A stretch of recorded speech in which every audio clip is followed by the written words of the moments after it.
Mahilig ka ba sa mangga? Team bagoong alamang ka ba? O team bagoong isda? Sabay tayong mga sim, mga day. Tara!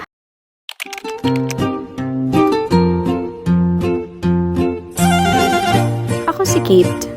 Married, no kids. Wala akong malinaw na plano, pero ready na akong simulan to. Gusto ko lang i-document yung buhay ko, random thoughts, at kung ano man ang treat namin gawin ng mister ko. So if you're also figuring life out, tara, sabay tayo. Magandang umaga mga day.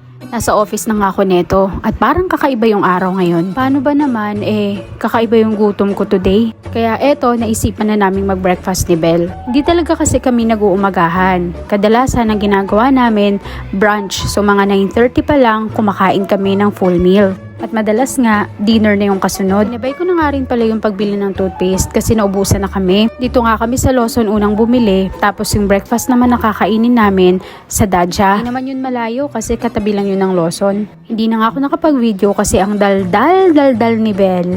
O diba? Nanisi pa. Pagtapos nga dumiretso na kami ulit sa pantry para kumain. At alam nyo ba kung anong binili kong umagahan? Champurado lang naman mga day. OA, diba? Hindi naman talaga ako mahilig sa champurado, pero may mga moments talaga na nagkikrave ako. At ngayon nga ay isa sa mga moments na yun. Lo, baliw. Nakita nyo ba yung champurado starter pack na yan? Inspired by Liway yan. Grabe influence ni Liway, no? Mas matindi pa sa Espanyol. Dati kasi mga day, okay na ako basta may evap na gatas. Pero dahil sabi ng taste buds ko na you only live once, nilalagyan ko na rin ng powdered milk tsaka honey. Palaban, di ba? Craving satisfied today, diabetes tomorrow. Charot! At eto na nga yung itsura niya kapag napagsama-sama mo na. Hahaluin mo nga lang. At ready to dig na. Ang problema lang mga day, mukhang naumay yung buong pagkatao ko sa tamis. Kaya eto nga pag-uwi, gusto ko ng mangga na may bagoong. Napakagulo talaga ng taste buds na to. Pagkakain ko nga niyabangan ako netong mister ko. Magaling nga kasi tong magbalat ng mangga. Parang nag-workshop.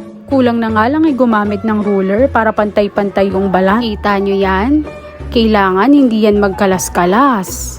Di nyo kaya. Pag sumali nga to ng PBB, may moniker na. John Balmores, ang mango peeling master ng Bulacan. Ah? Pwede na. Sa wakas ay natapos na nga tong mister ko sa pagbabalat at tingnan nyo naman day, maniba lang na. Pag mga ganito talaga ay mapapalaban ka talaga ng kain. At dahil nga gusto ko yung pantay-pantay ang kapal at hiwa, gamitan nga natin siya ng slicer na nabili ko sa TikTok. At eto nga yung itsura. Available yan sa link ko mga day. I-assemble nga muna natin at syempre pinili ko yung 1mm lang na blade. Kung gagamit nga kayo nito, dahan-dahan mga day kasi matalas talaga yung blade niyan. Kayo na nga bahala kung gaano kaliit o gaano kalaki yung gusto nyong resulta. Ganito nga lang yung ginawa ko sa mangga. Para kung nagkakaskas ng yelo, diba? At tada! O diba? Achieve niya yung gusto kong nipis ng mangga. Di nga ako makapag-decide kung gusto ko ng bagoong alamang o bagoong isda. Kaya eto, gawin natin both. Umpisahan nga natin para sa team bagoong. Bumili nga ako nitong UFC bagoong sa Pure Gold. Yung friend ko nga na si Jen ang nag-introduce nito. Dati nga kasi puro lang kami Barrio Fiesta. May ganito naman pala. Ready na ba kayo mga sim, mga day? Eto na nga. Ilagay na nga natin tong bagoong alamang. Kayo na magtansya kung gaano karami. Tapos, halu-haluin nyo lang ng ganyan mga day. Hanggang sa maging ganyan nga yung itsura. Nangangasim ka na, no? O eto, tikman mo na. Next naman nga natin para dun sa mga team bagoong isda. Ang meron nga lang kami dito ay yung galing sa Pangasinan. Huwag nyong kalimutan na i-shake muna yung bagoong isda bago nyo ibuhos ha. Tansyahin nyo na lang din mga day kung gaano karami. Ako kasi gusto ko talaga yung lasang-lasa ko yung bagoong. Dahil nga hindi maanghang yung bagoong isda natin, nagupit na lang ako dito ng dried chili. Ewan ko na lang kung magreklamo pa dito yung taste buds ko ha. Meron na tayong maanghang, maalat at maasim. At syempre, katulad nga nung sa bagoong alamang, halu-haluin lang natin. At eto na nga, team bagoong isda. Tikman mo na. So ano mga day, team bagoong alamang ka ba? O team bagoong isda? Ako? Eto, team Lorata din. Bye!